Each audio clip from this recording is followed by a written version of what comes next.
aurora of physical light, reflecting Venus' vitality and regions of the surrounding mountains.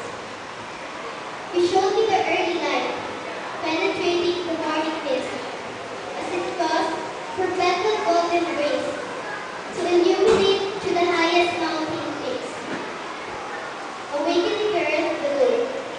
As light here glows deep, brilliant colors of light stretch upward, like fingers in a hand, into the yet dawning sky.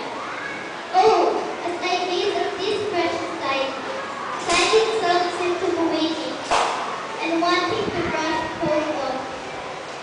The first winds that would burst forth from the east and to